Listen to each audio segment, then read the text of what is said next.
Hello everyone, सभी को राधे राधे, जय श्री कृष्णा। मैं उमेश पाल आप सभी विद्यार्थियों का आपके अपने प्लेटफॉर्म अपने परिवार टीचर्स वर्ड में स्वागत करता हूं। जैसा कि हम लोग सीटेट की प्रिपरेशन कर रहे हैं, उसी सीक्वेंस में लास्ट लेक्चर हम लोगों ने जो किया था वो कोहल वर्क किया हुआ है। उसको पढ़ने के बाद कई सारे विद्यार्थियों ने, स्पेशली प्रवीण कुमार जी ने मुझे मैसेज किया, कमेंट बॉक्स में आकर के बताया कि सर जॉन डीवी ज़रा डिस्कस कर दीजिए। तो वैसे ही प्रवीण कुमार जी को सबसे पहले मैं धन्यवाद बोलूँगा मुझे रिमाइंड कराने के लिए, याद दिलाने के लिए, है ना। और उन्होंने बहुत ही अच्छा टॉपिक चूज़ किया हुआ है।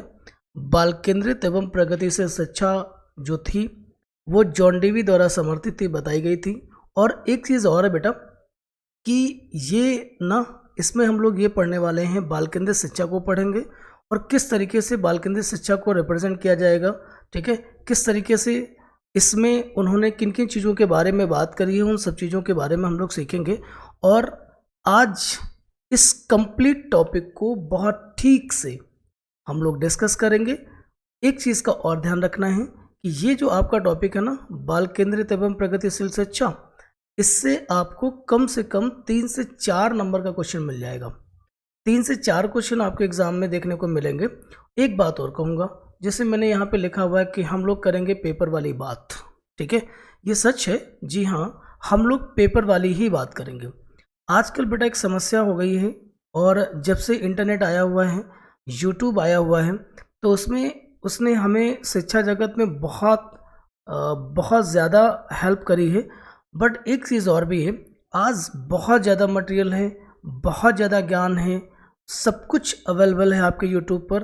अब आपको इस बात की खोज करने की ज़रूरत है कि कहाँ पर, किस प्लेटफॉर्म पे सिर्फ और सिर्फ आपके लायक, आपकी आवश्यकता के अनुसार और कहाँ पर पढ़ाया जा रहा है, ठीक है। तो मैं आपको अपने चैनल पर सिर्फ पढ़ने पढ़ाने की बात करने वाला हूं, और आपके सीटेट के एग्ज़ाम के अलावा मैं आपको कुछ और डिस्कस नहीं करूंगा। तो जिन बच्चों को, जिन विद्यार्थियों को सीटेट का एग्ज़ाम प्रिपेयर करना है, तो वहां पर जुड़े और कंप्लीटली वीडियो को देखें। जब तक आप प्रॉपर वीडियो नहीं देखेंगे तब तक आपको चीज़ें समझ में नहीं आएंगी। तो सबसे पहले हम लोग बिना कुछ लेट किए हुए हम लोग स्टार्ट करते हैं अपनी क्लास को, ठीक है। आते हैं, सबसे पहले समझते हैं कि शिक्षा क्या चीज़ होती है ना। इसी दृष्टिकोण में समझ रहे हैं। वैसे तो शिक्षा के तमाम परिभाषाएं हैं, बहुत सारे तरीके से हम शिक्षा को जानेंगे, समझेंगे, ठीक है। लेकिन यहाँ पर हम लोग 2 तरीके की शिक्षा देखते हैं। एक आती है बाल केंद्रित शिक्षा और दूसरी होती है शिक्षक केंद्रित शिक्षा, ठीक है। तो जो बाल केंद्रित शिक्षा होती है उसकी विशेषता ये होती है कि इसमें जो शिक्षा का केंद्र बिंदु होता है ना, वो बालक होता है। केंद्र बिंदु बालक होने का अर्थ ये हो जाता है कि बालक को ध्यान में रखकर, उसकी रुचियों और क्षमताओं को ध्यान में रखकर ही शिक्षण कार्य किया जाना चाहिए, क्योंकि हमारा उद्देश्य बालक के जन्मजात शक्तियों को विकसित करने से है। इसलिए बालक को केंद्र बिंदु में रखकर ही शिक्षण किया जाना चाहिए। और दूसरी विशेषता इसकी ये है कि इसकी बाल केंद्रित शिक्षा की, कि इसमें बालक सक्रिय होता है। सक्रियता तो शिक्षक में भी होगी। देखिए, जब तक शिक्षक सक्रिय नहीं होगा तब तक बालक कैसे सक्रिय होगा, और सक्रिय किसको करना है? शिक्षक को ही करना है। तो इस व्यवस्था में बालक क्या होगा? स्वयं सक्रिय होगा। इससे उसके अंदर जो सीखने की ललक होगी वो ज़्यादा होगी और अधिगम भी उसका प्रभावी होगा, ठीक है। अब शिक्षक केंद्रित की बात कर लेते हैं। इसमें शिक्षा का केंद्र बिंदु शिक्षक होगा। आप बात समझ पा रहे हैं ना? मतलब ये हो गया कि गुरु जी को जितना नॉलेज है वो सब बच्चे के अंदर भरने की कोशिश करेंगे। उसका ध्यान भी नहीं रखेंगे कि बच्चे की क्षमता कितनी है। ऐसा तो नहीं है, कई बार ऐसा भी होता है कि जैसे मान लीजिए कोई विद्यार्थी है या कोई व्यक्ति है, वो 10 किलो बोझा उठाने की क्षमता रखता है, और जब उसको 15 किलो लोड कर दोगे उसके ऊपर, तो सिंपल सी बात है, वो अपनी मंजिल तक उसे नहीं पहुंचा पाएगा, है ना। तो शिक्षक केंद्रित व्यवस्था एक ऐसी व्यवस्था थी जिसमें जितना ज्ञान अध्यापक के पास होता है वो एक खाली बकेट विद्यार्थी को मानकर उसके अंदर भरने की कोशिश करता है, ठीक है। दूसरी बात है, इसमें बालक सक्रिय नहीं होता। क्यों? क्योंकि बालक जो होगा सक्रिय इसलिए नहीं होता क्योंकि वो इसमें उसका जो किरदार होता है ना, उसका जो रोल होता है वो कह सकते हो कि निष्क्रिय होगा, वो एक्शन में नहीं होगा, वो सुषुप्त अवस्था में होगा। ठीक है, तो आप ये समझ सकते हो। अब देखिएगा बाल केंद्रित शिक्षा में, ये देखिए ये लाइन आपके लिए बहुत ज़्यादा इंपॉर्टेंट है। कई बार एग्जाम में सीधे सीधे यही लाइन आपको ऑप्शन में दिख जाएगी कि जो बाल केंद्रित शिक्षा है वो कक्षा में विविधता का उत्सव मनाती है। ठीक है, बस इसे याद रखिए, क्वेश्चन आपका अपने आप बन जाएगा। चलिए स्टार्ट करते हैं कि बाल केंद्रित एवं प्रगतिशील शिक्षा में क्या भेद हैं। तो सबसे पहले हम लोग शुरू करेंगे बाल केंद्रित शिक्षा को। बाल केंद्रित शिक्षा का अर्थ है बालक को केंद्र बिंदु मानकर शिक्षण किया जाए, अर्थात बालक की आयु, मानसिक क्षमता, रुचि, प्रवृत्ति आदि सभी आवश्यकताओं को ध्यान में रखकर ही शिक्षण कार्य किया जाए। अगर किसी विद्यालय में इन सभी मानकों पर काम हो रहा है तो इसका अर्थ हो जाता है कि उसमें बाल केंद्रित शिक्षण किया जा रहा है। ठीक है, देखिए मैं बहुत आराम से आपको पढ़ाऊंगा, मुझे आपको सिखाना है और एक बार थ्योरी या कॉन्सेप्ट को पढ़ें फिर वापस कभी इसको पढ़ने की ज़रूरत ना पड़े। ठीक है, आप ऐसे पढ़िए। देखिए स्टार में हमने एक पॉइंट बनाया हुआ है कि बाल केंद्रित शिक्षा के समर्थक कौन है, जॉन डीवी। ये क्वेश्चन बहुत आता है, बड़ा सामान्य सा क्वेश्चन है, पूछ लेंगे कि बाल केंद्रित शिक्षा के समर्थक निम्नलिखित में से कौन है, तो आप कहेंगे कि जॉन डीवी है। ठीक है, भारत में बाल केंद्रित शिक्षा का श्रेय, वैसे ये अमेरिकी मनोवैज्ञानिक थे। ठीक है, अब उन्होंने कहा है कि भारत में बाल केंद्रित शिक्षा का श्रेय जो होता है वो भारतीय शिक्षाविद गीजू भाई को जाता है। ठीक है, थर्ड स्टार में हम लोग पढ़ेंगे, बहुत ही इंपॉर्टेंट पॉइंट है ये वाला आपका। बाल केंद्रित शिक्षा पूरे देश में कब लागू हुई है, तो बाल केंद्रित शिक्षा पूरे देश में देखिए जम्मू कश्मीर को छोड़कर, क्योंकि जम्मू कश्मीर को छोड़ने का अर्थ ये हो गया कि तब तो वहाँ पे 370 था ना, अभी नहीं है ना, तो अब तो पूरे देश में एक ही कानून लागू होगा। लेकिन अभी तक क्या था, जब तक 370 नहीं हटा था तब तक सारे देश में एक नियम था, बट जम्मू कश्मीर उसमें शामिल नहीं होता था। तो इसीलिए मैंने ब्रैकेट में नोट कर रखा है कि बाल केंद्रित शिक्षा पूरे देश में जम्मू कश्मीर को छोड़कर 1 अप्रैल 2010 को लागू हुई। क्लियर, ध्यान रखिएगा उस एक्ट का नाम था RT एक्ट 2009, जिसके अंतर्गत 1 अप्रैल 2010 को पूरे देश में बाल केंद्रित शिक्षा को लागू किया गया। RT act means right to education act, शिक्षा अधिकार अधिनियम। ठीक है, आशा है कि आपको बात समझ में आ गई होगी। अब हम लोग समझेंगे कि बाल केंद्रित शिक्षा की इम्पोर्टेंस क्या है, क्यों करी जानी चाहिए।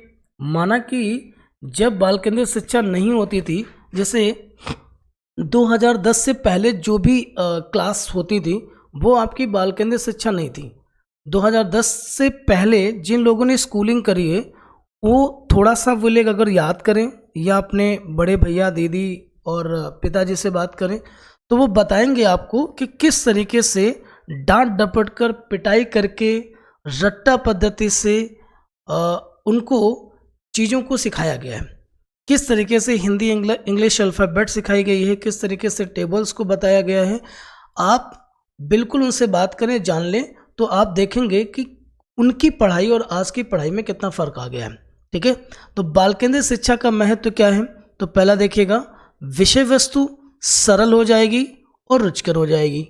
देखिए इसमें होता क्या है कि आप सब B.Ed या DLED करे हुए हैं, आपको पता है कि जब आप टीचिंग करने गए होंगे तो विदाउट लेसन प्लान आप नहीं गए होंगे। लेसन प्लान बनाया ही इसीलिए जाता है ताकि उसको प्रॉपर उसके ऊपर हमने काम किया होगा, सीक्वेंसली मैटर लिखा होगा, कितने समय में उसे कंप्लीट करना है ये भी होगा, उसके ऊपर आपका अभ्यास होगा और सब्जेक्ट को सरल बनाना होगा और उसमें इंटरेस्ट भरना होगा।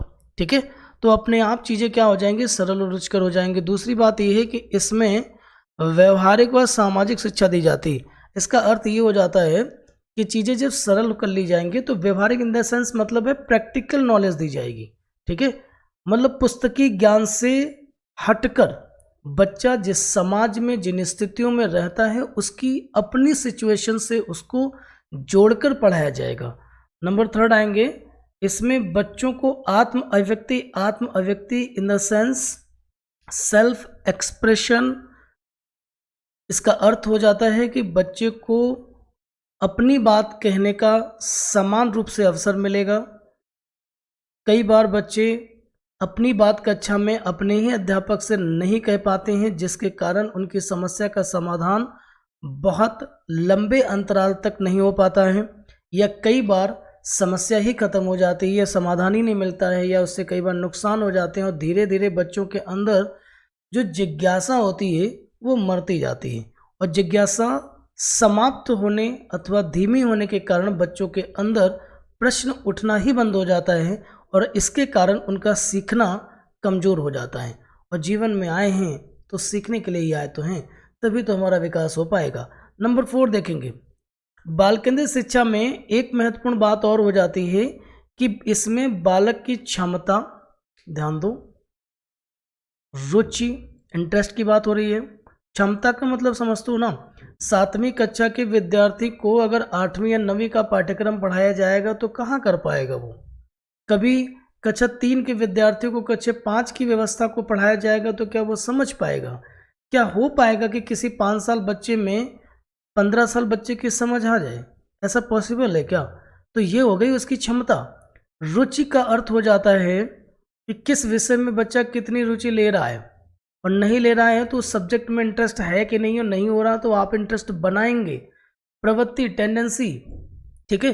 कई बार बच्चे खेलने में बहुत ज़्यादा इंटरेस्ट या उनकी प्रवृत्ति होती है, या मैथ्स जैसे सब्जेक्ट में करने में बहुत ज़्यादा प्रवृत्ति होती है ना, और उनकी अपनी आवश्यकताओं को ध्यान में रखकर ही शिक्षण किया जाए। कई बार आपके जिस क्षेत्र में वो विद्यालय है उस समाज की जो आवश्यकता है उसके हिसाब से भी आपको शिक्षण करना होगा, ठीक है।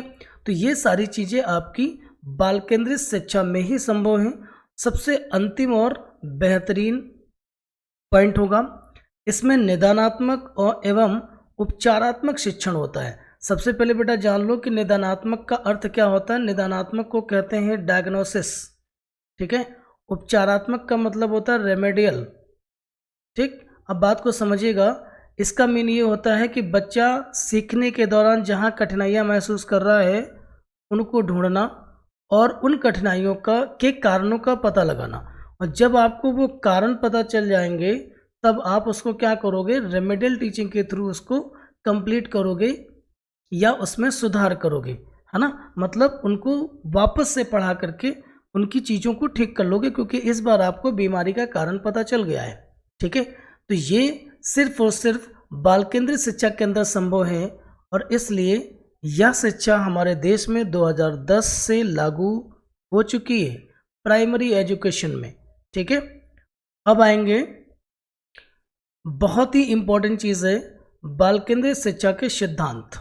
कहने का अर्थ ये हो गया कि बाल केंद्रित शिक्षा एक अच्छी व्यवस्था तो है, लेकिन हम किन सिद्धांतों का पालन करें जिससे कि शिक्षा बाल केंद्रित हो जाए, है ना।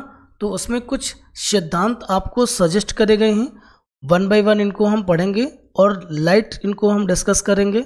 हाँ, एक चीज़ और भी है बेटा, ध्यान से सुनिएगा क्योंकि मैटर तो लिखा नहीं है, ठीक है, तो मैं आपको एक्सप्लेन कर रहा हूँ। दूसरी बात यह है कि सबके सापेक्ष सबके लिए देखिए पिक्चर लगा पाना संभव नहीं है, बहुत बड़ा लेक्चर हो जाएगा, है ना।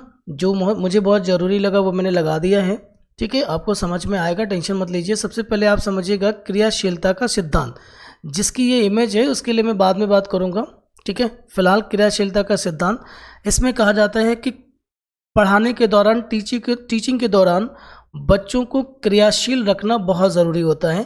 क्रियाशील का मतलब ये है कि उसकी ज्ञानेंद्रियों को एक्टिव करना, या यूँ कहे कि बच्चे को चेतना की स्थिति में रखना, और ऐसा करने के लिए बच्चों से लगातार प्रश्न करने होंगे, और बच्चों को सीक्वेंसली प्रश्न नहीं करना है और उनके नाम से प्रश्न नहीं करना है, ठीक है। क्वेश्चन दिया, क्वेश्चन पूछा, क्वेश्चन पूछने के बाद किसी का भी नाम ले लीजिएगा।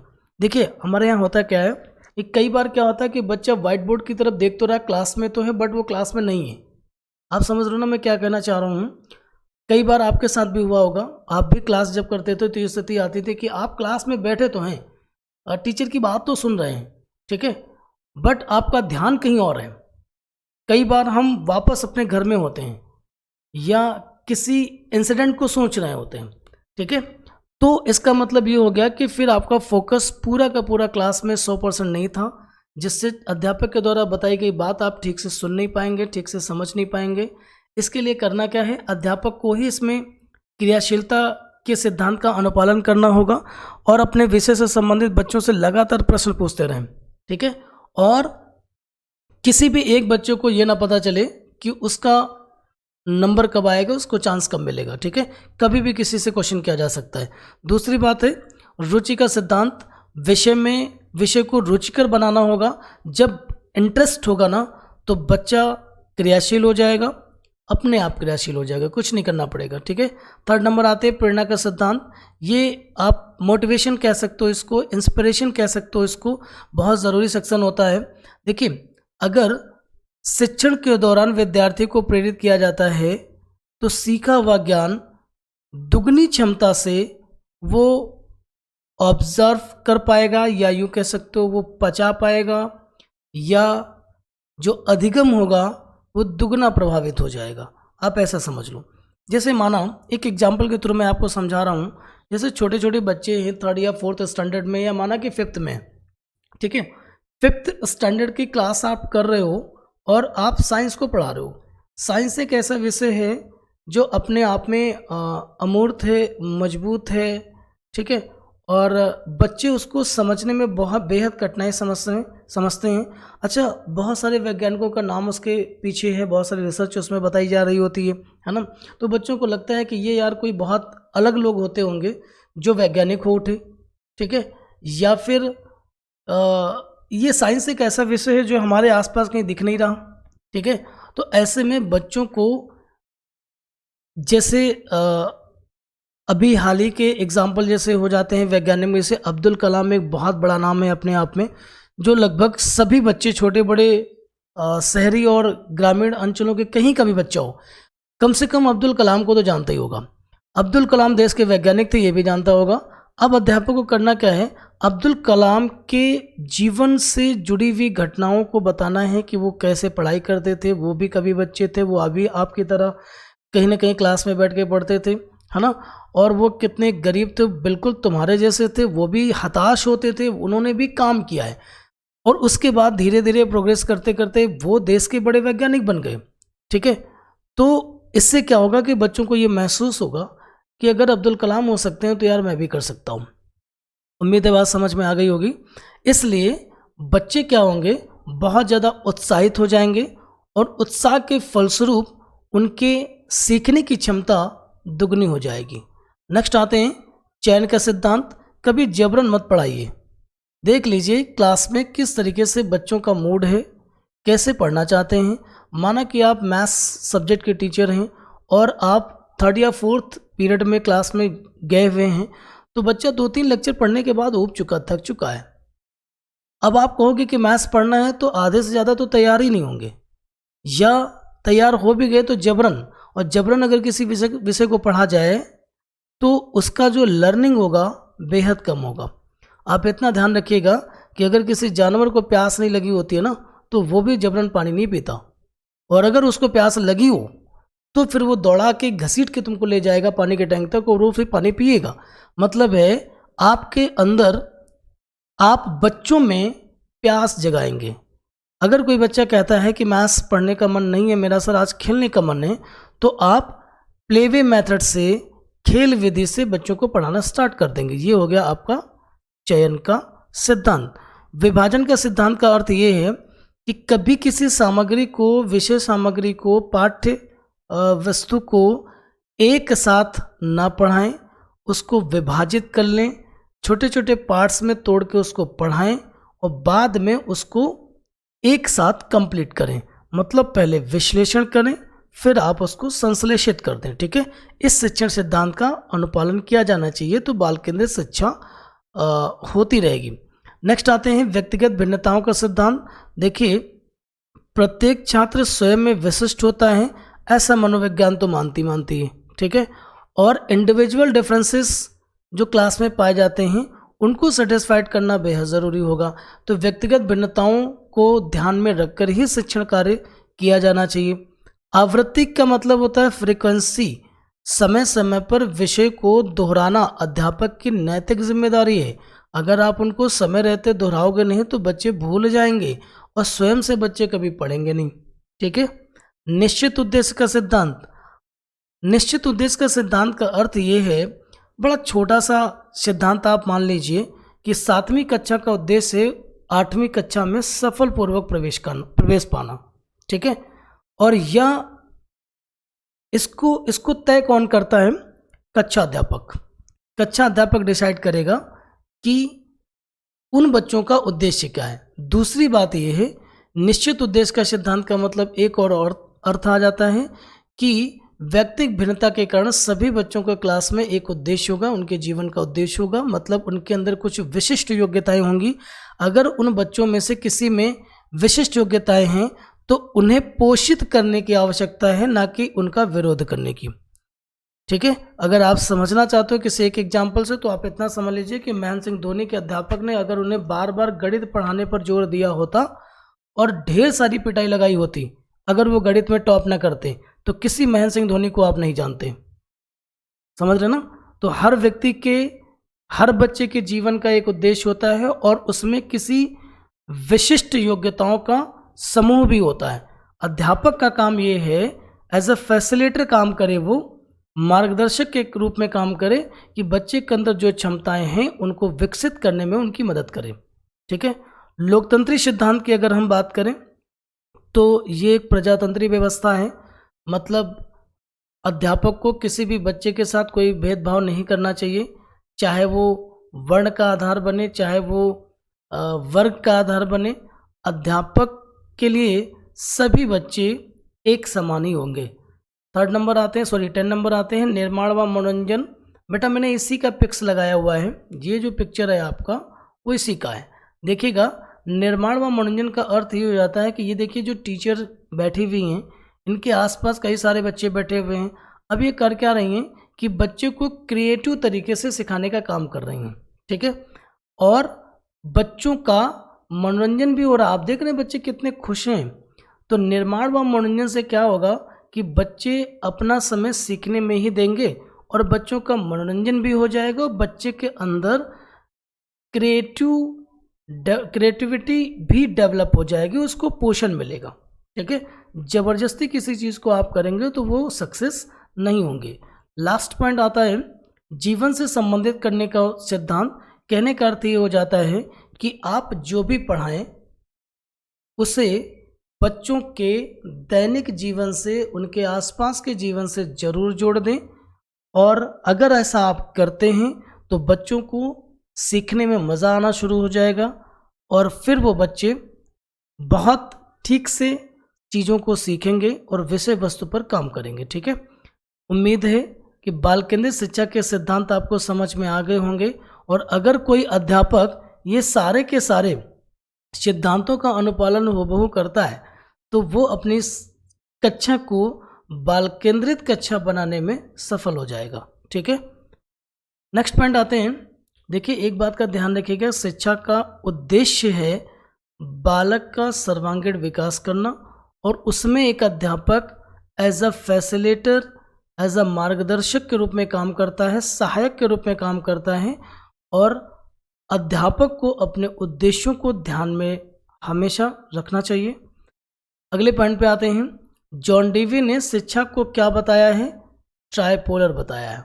उन्होंने कहा उसके एक सिरे पर शिक्षक होता है, दूसरे पर शिक्षार्थी होता है, तीसरे पर पाठ्यक्रम होता है। ठीक है।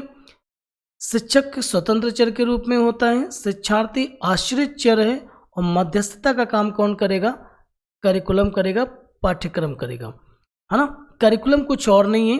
करिकुलम का मीन होता है कि विद्यालय स्तर पर विद्यालय की चार दीवारी के अंदर जो भी एनवायरनमेंट क्रिएट है वो एक करिकुलम का हिस्सा होता है। इसी को जॉन डेवी बताना चाह रहे थे, और आप समझते हैं ये बेटा बहुत बार क्वेश्चन पूछा जा चुका है। इधर से भी आपको ध्यान में रखना है और इधर से भी ध्यान रखना है, और ये भी ध्यान रखना है कि ट्राइपोलर किसने कहा था? वो जॉन डेवी ने कहा था। चलते हैं, अब शुरू करते हैं हम लोग प्रोग्रेसिव एजुकेशन को, ये क्या होती है? तो देखिएगा, आपको याद होगा कि हमारा जो टाइटल नेम था वो बाल केंद्रित एवं प्रगतिशील शिक्षा थी।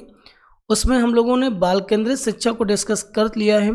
अब हम लोग करेंगे प्रगतिशील शिक्षा को डिस्कस। प्रगतिशील शिक्षा यूएसए मनोवैज्ञानिक जॉन डीवी द्वारा समर्थित है। नेक्स्ट पॉइंट आपका होगा, क्योंकि यह बाल केंद्रित शिक्षा से प्रेरित है, इसलिए बालक के सभी पक्षों के विकास में क्या है? सहायक है। ठीक है, ये बहुत ही इंपॉर्टेंट पॉइंट हमने नोट किया है। बहुत बार परीक्षा में सीधे तौर पे लिखा मिला हुआ है कि प्रगतिशील शिक्षा के अनुसार शिक्षा बालक के लिए, बालक शिक्षा के लिए नहीं। देखिए, जो शिक्षा की व्यवस्था है ना, वो बच्चों के लिए है। ऐसा नहीं है कि शिक्षा नियोजित है और उसमें बालक रहेगा। ठीक है, इस बात को ध्यान में रखना है। ये लाइन आप पढ़ेंगे, इसको याद रखेंगे, बहुत इंपॉर्टेंट है। आगे आते हैं प्रगतिशील शिक्षा के महत्व। महत्व का मतलब है कितनी इंपॉर्टेंस है हमारे लिए ये। तो एक छोटा सा देखिए, मैंने 4 पॉइंट यहाँ पे यूज़ करे हैं, जिसमें से मैं आपको 2 फिगर से कुछ बताना चाह रहा हूँ। ध्यान से समझिएगा। जैसे प्रोग्रेसिव एजुकेशन ने पहला महत्व समझाया कि यह करके सीखने पर बल देती है। ठीक है, मतलब प्रैक्टिकल करने पर यह बल देती है। मतलब कह सकते हो कि पुस्तकी ज्ञान का उसने विरोध कर दिया। करके सीखेंगे तो आएगा। अब थोड़ा सा ध्यान देना, मैं एक कहानी सुना रहा हूँ, उस चीज़ को समझिएगा। जैसे माना आप एक तस्वीर देख रहे होंगे। ठीक है, एक मैकेनिक इस बाइक को रिपेयर कर रहा है, इसको ठीक करने का काम कर रहा है। किस कंपनी का बाइक है पता नहीं, बात समझ रहे ना हमारी। अब होगा क्या कि पहली बात तो ये है कि हम अलग अलग कंपनियों से बाइक खरीद लेते हैं। ठीक है, इंजीनियर उसको कंप्लीट करके बना के उसने हमको दिया होता है और हम उसको घर ले आते हैं, है ना। लेकिन जब जब हमें समस्या होती है तो जिस इंजीनियर ने ये बाइक बनाई थी, क्या हम उसके पास जाते हैं इसकी रिपेयरिंग के लिए? नहीं ना।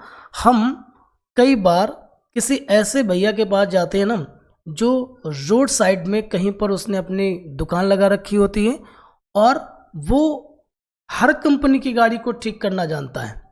ठीक है, और अगर उनके क्वालिफिकेशन की बात करोगे, कभी पूछ के देखिएगा, तो वो संभव है कि 10वीं पास होंगे, संभव है 12वीं पास होंगे, हो सकता है कोई स्नातक तक भी हो, है ना। लेकिन किसी ने भी इंजीनियरिंग का कोर्स नहीं किया होगा, किसी ने भी मैकेनिकल कोर्स, टेक्निकल कोर्स नहीं किया होगा, लेकिन उसने लंबे अंतराल तक, लंबे समय तक उसने गाड़ियों को बनाना, बाइक को बनाना सीखा और करते करते उसको इतना अभ्यास हो गया कि आज वो किसी भी कंपनी की गाड़ी होती है उसको वो ठीक करने में सक्षम है। तो प्रगतिशील शिक्षा इसी पर तो काम कर रही है। उसका कहने का अर्थ है, अगर आप चाहते हैं कि किसी काम को सीख लें और उसमें आपका परफेक्शन हो, तो आपको उस काम को करना होगा, और एक बार में नहीं, कई बार हो सकता करना पड़ जाए। ठीक है, तो प्रगतिशील शिक्षा ने करके सीखने पे क्या दिया है? बल दिया है। आशा है कि आपको समझ में आ गई होगी ये फिगर और इसका मतलब मैंने क्यों लगाया हुआ था। दूसरा पॉइंट है, यह रचनात्मक विधियों पर बल देती है। तो देखिएगा, ये टीचर हैं, ये उनके 2 बच्चे हैं। ठीक है, आप देख रहे हैं कि क्रिएटिव तरीके से, क्रिएटिव मेथड से, क्रिएटिविटी से वो बच्चों को पढ़ाने का काम कर रही हैं, है ना। रचनात्मक विधियों पर बल देने की बात कर रहा है, वो पुस्तकी ज्ञान पर उन्होंने बात नहीं करी। तीसरा पॉइंट आते हैं, सबसे बड़ा और इम्पोर्टेंट पॉइंट है, यह रट्टा पद्धति का क्या करती है?